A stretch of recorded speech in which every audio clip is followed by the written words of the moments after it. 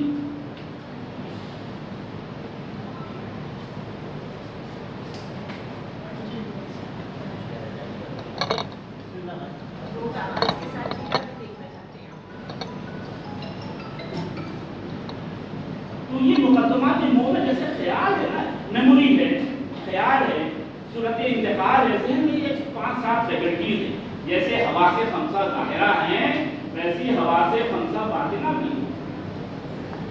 تو جو حواس خمسہ باطنہ ہے اس میں ایک خانہ، ایک حواس کی ہے. وہم کی بنیاد غیر حقیقی چیزوں کو، جو چیز نہیں ہے وہ آپ کو دکھنے لگے، یہی وہم کہلاتا ہے. لوگوں کو خود دکھنے لگتا ہے. میر صاحب کو پری دکھنے لگی تھی، ایک پری وش دکھنے لگی تھی، چاند تھی نہیں. تو جو نہیں ہے وہ دکھنے لگے. یہ ہے دراصل اتفاق مقدمات موہمہ، وہم میں ڈال دینے والی، فریب میں ڈال دینے. اور آگے جو بات لکھی ہے وہ تو اس نے کمال کی لکھی ہے، اور کلاسیکی شاعری کی کلید اس نے آپ کے ہاتھ میں دے دی. وَالْقِيَامِ قیاسا کی منتخبہ فراں بجے کی معنی بزرگ کا خرد گردانا. ایسی ترتیب دے دے گا وہ ان مقدمات کو، ان جملوں کو، ان الفاظ کو، بہت بڑی بڑی چیزیں آپ کی نظروں میں حقیر ہو جائیں. دولت، شہرت، عمارات، منصب، سب آپ کی نظروں میں حقیر ہو جاتا ہے. یہ اسی مقدمے کی فیض سے ہوتا ہے. سودا پہلے دنیا، یہ دنیا کی خرابی جو کلاسیکی شاعری کی بہت بنیادی سے سمجھی جاتی ہے. دنیا کی بہت برائی کی ہے کلاسیکی شاعری میں. ہمارے آج کے شاعر نہیں کرتے بلکہ اسی کے پیچھے بھاگتے رہتے ہیں. سودا پہلے دنیا بہر سو کب تک، کلاسیکی شاعری میں سودا پہ دنیا ہر سو کب تک، آوارہ عظیم پوچھا وہاں تو کب تک. اب یہ مقدمات ترتیب دے رہا ہے، ابھی بات پوری نہیں ہوئی، لیکن کسی نتیجے تک لے جانے کے لیے وہ گیا ڈیمائسر جو ہے اس کی مقدمات وہ رکھتا ہے ترتیب سے. حاصل یہی اس سے نہ کہ دنیا ہو گئی بالفرد ہوا یوں کہ تو پھر تو کب تک. اگر معلوم بھی ہو گیا کہ دنیا تم کو حاصل ہو گئی، بہت دولت کمالی، بہت شہرت کمالی، بہت عالیشان ملے بنوا لیا، بڑھیا گاڑی سکیلی مرسیڈیز، تو کب تک کیوں اپنے آپ کو ذلیل و خوار. یہ مقدمات موہمہ سے اس نے ایک بزرگ چیز کو، ایک بڑی چیز کو، دنیا جس کے پیچھے بھاگ رہی ہے، اس کو خواب و خیال میں تبدیل کر دیا. یہ کمال ہے دیا کلاسیکی شاعری، اور یہ اس کی ایک شناخت. اور دنیا کی برائی کو کلاسیکی شاعری، اس کی شناختی ہے کلاسیکی شاعری کی. دنیا کو خواب و خیال کہے گا، دنیا کو جھوٹ کہے گا، دنیا کو فریب کہے گا. تھا خواب میں خیال کو اس سے معاملہ، جب آنکھ کھل گئی تو زیاں تھا، نسور تھا، کچھ بھی نہیں تھا، نہ فائدہ نہ نقصان. اور میر درد وہ بات کہتی ہے، وہ بات کہتی ہے، اس میں وہ آپ دیکھیے کہ صنعت کیا استعمال کی، کیسے سلیقے سے بات کہی ہے. ہمارا معاصر شاعر خون پھونک دے گا ایسا شعر ہے. میر درد کا شعر ہے، بہت چھوٹا سا انتخاب ہے، دیوان ہے، 1400-1500 شعر ہے، مشکل سے بہت چھوٹا سا مختصر سا دیوان شعر. سنیں آپ کیسے مقدمات تشکیل کیے جاتے ہیں، کیسے نتیجے نکالے، اور کیسے آپ کے دل پہ اثر کرتا ہے. وہی جو متن کا دل سے جو رشتہ ہے نا، وہ ہے اصل چیز. وہ کیسے قائم ہوتا ہے بڑا مشکل اس کو بتا. میں درد کا شعر سن لی، پھر آگے کی بات میں آپ سے کروں. بہت کمال کا شعر کہا. اس طرح کا شعر ہمارے یہاں اردو شاعری میں بہت کم ہے. یہ نہیں کہتا نہیں کہ نہیں کہے گئے، لیکن بہت کم کہے گئے.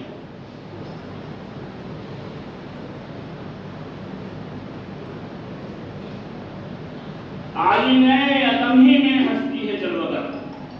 اب دیکھیے، ہستی کے پیچھے بھاگتے ہیں، کسی کو سب کچھ سمجھتے ہیں، یہی ہمارا حاصل رزق ہے. کروڑوں روپیہ، لاکھوں روپیہ برباد کر دیتے ہیں. 2 منٹ پڑ جائے، 4 منٹ پڑ جائے، ایک دن کی اور حیات کی مقدمات وہ ترتیب دے رہا ہے کہ آپ حیرت میں پڑ جائیں. آئینہ عدم ہی میں ہستی ہے جلوہ گر. یہ جو آپ زندگی اپنی دیکھ رہے ہیں، ہم اپنی زندگی دیکھ رہے ہیں، آپ اپنی زندگی دیکھ رہے ہیں، ایک تو اس کے کوئی مطلب نہیں. یہ آئینے میں ہم دیکھ رہے ہیں، زندگی تو ہم کو دکھتی بھی نہیں.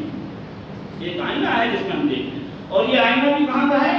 عدم کا ہے، معدوم، جس میں وجود کی نفی کی گئی ہے. موزن تمام یہ دریا سراب، یہ زندگی کی چہل پہل، زندگی کی رونق، زندگی کی بھاگ دوڑ، آپا دھاپی، ایک دوسرے کو سبقت دے جانے کی کوشش،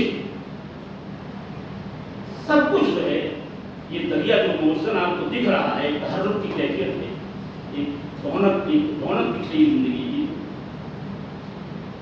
ہے موزن تمام یہ دریا سراب میں موج دریا میں ہوتا ہے. چہرہ دریا بھی نہیں ہے، یہ سراب کی موج ہے جس کے اندر ہم الجھے ہوئے ہیں. سراب، دھوکا. محض دھوکا ہی نہیں کہہ رہا. دھوکا کہتا تو بہت سے لوگوں نے کہا زندگی ایک دھوکا ہے. سب توہم کا کارخانہ ہے یہاں وہی جو اعتبار کی سب بہت لوگ کہہ چکے ہیں، لیکن جس طریقے سے اس نے مقدمات قائم کیے اور آپ کی ہستی کو بے حقیقت آپ کی نظروں میں بنایا ہے، وہ یہی بزرگ چیز جو آپ کی زندگی ہے، سب سے بڑی چیز ہے، جس کے لیے لاکھوں کروڑوں آپ خرچ کرتے ہیں، صبح شام یوگا کرتے ہیں، صحت بنانے کی کوشش کرتے ہیں، سب ہے کیا؟ آئینے یا تنظیم میں ہستی ہے موزن تمام یہ دریا سراب میں، یہ جو آپ موج دیکھ رہے ہیں اٹھتی گرتی اٹھتی گرتی اٹھتی گرتی، بیوی ہیں، بچے ہیں، فیملی ہیں، دوست ہیں، احباب ہیں، نوکری ہے، چاہیے، یہ سب سراب میں ہو رہا ہے۔ جب آنکھ کھل گئی تو ذہن تھا، محسوس تھا، ہزار ہے کہ اتنا نہیں کوئی غالب، ہزار ہے کہ اتنا نہیں کوئی غالب، جو جاگنے کو ملا دے ہوئے آپ کے خواب کے ساتھ۔ خواب دیکھ رہے تھے، اس میں سچی چیزیں دکھ رہی تھی، کاش کوئی ایسا ہوتا جو ہماری اس نیند کو، ہماری خواب کو ہماری حقیقی زندگی سے ملا دیتا، جو ہے حقیقی تو پھر اصل حقیقت بن جاتی، جو جاننے کو ملا دے تو بیسیوں مرامی۔ یہ سب نتیجہ ہے انہی مقدمات کا جو مانیے بزرگ کو کمتر کر دیتے ہیں اور بہت کمتر چیز کو بہت اعلیٰ کر کے دکھا دیتے ہیں۔ یہی جادوگری ہو ہے، جادوگری اسی کو کہتے ہیں کہ جو چیز اپنی حقیقت میں بہت بڑی تھی چھوٹی نظر آنے لگے، جو بہت چھوٹی تھی وہ بہت بڑی نظر آنے لگے، جو موجود ہے وہ معلوم ہو جائے، جو معلوم نہیں ہو جائے۔ یہی کمال ہے شاعری۔ تو یہ کہنا کہ شاعری نام ہے محاکات کا، یہ ہمارے گیا حکمرانوں کی لائی ہوئی بستے ہزار برس پہلے یہ آدمی کہتے ہیں، اور اسی پر بنیاد قائم ہے۔ ہم مبالغوں کو اہم سمجھتے ہیں، جو ہمارے یہاں خارج کر دیا گیا کہ مبالغہ بہت غلطی چیز ہے، بہت جھوٹ کا پرندہ ہے، جھوٹی عاشقی ہے، جھوٹ کا پرندہ ہے، ہٹاؤ۔ مشاہدہ جب یہ بھی لکھا ہے صاحب دنیا حالی صاحب نے مقدمے میں، بہت بڑے آدمی تھے، اس کا بڑا آج ہمارے یہاں پیدا نہیں ہوا، لیکن ظاہر ہے زمانہ بدل چکا ہے، بہت بڑے آدمی تھے، تو کیا بات نہیں کی جائے ان کے بارے میں؟ کاغذ قلم لے کے بعد میں جایا کرو، دیکھو کتنے پھول ہیں، کتنی پتی ہے، کتنے رنگ ہیں، کتنے ریشے، شاعری میں وہی بات ہو تاکہ سچائی ہے۔ پھول اسی لیے کھلتا ہے کیا؟ یاد میں اس گزرو اپنے تر کے، صبح ہوئی گلزار میر صاحب صبح ہوئی گلزار کے قائل دل کو اپنے ٹٹولے، صبح ہوئی باغ کے جتنے قائل ہیں وہ اپنے دل میں کوئی کمی والا، صبح ہوئی گلزار کے قائل دل کو اپنے ٹٹولے ہیں، یاد میں اس خود رو اگلے تر کے کیسے کوئی گل تھا جو گم ہو گیا، باغ میں 50 گل ہیں، 5000 پتیاں ہیں، اس سے بھی زیادہ رنگ برنگی چیزیں، مطلب کوئی ایسا گل تھا جو اس کا غائب ہو گیا، اور اس کی صفت یہ ہے کہ خود رو تھا، از خود ہوا تھا، آزادی کی صفت سے۔ اور یہاں کیچی لے کر کے صبح شام کاٹ کر کے اس کو برابر کیا جاتا ہے، یاد میں اس کو۔ تو یہ ہے کہنے کا مطلب حاصل گفتگو کا یہ ہے کہ شاعری عجیب و غریب چیز، ہر آدمی کے بس کی کرنا بھی علم ہوگا، فرض ہوگا، بہت بڑے آپ انجینئر ہوں، بہت بڑے آپ ڈاکٹر ہوں، ایسے بہت بڑے آپ عروج داں ہوں، لیکن بہت اچھے شاعر ہونا یہ ضروری ہے۔ شاعری کے لیے ایک ملے کا دربار ہوتا ہے۔ سادی نے بہت سادی سی بات کی ہے، میں آپ کو سناتا ہوں۔ چنا پہساری شدندر دمشق، ایک پہساری کا منظر بول رہا ہے، اور یہ بھی محاکاتی کی زمین میں آپ سے بیان کرتا ہوں، لیکن یہ محاکات ہے نہیں، یہ ایجاد ہے۔ محاکات خالی میں موجود کسی چیز کی نقل اتارنے کا نام، یہی شبلی بھی سمجھتے ہیں اور یہی حالی بھی کہتے ہیں۔ محاکات کا نام صاحب کی اصلیت اور جوش میں کیا ہے؟ اصلیت کا مطلب یہی ہے کہ سچے جذبات، سچے واقعات، اور 1000 سال پہلے یہ آپ نہیں جانتے۔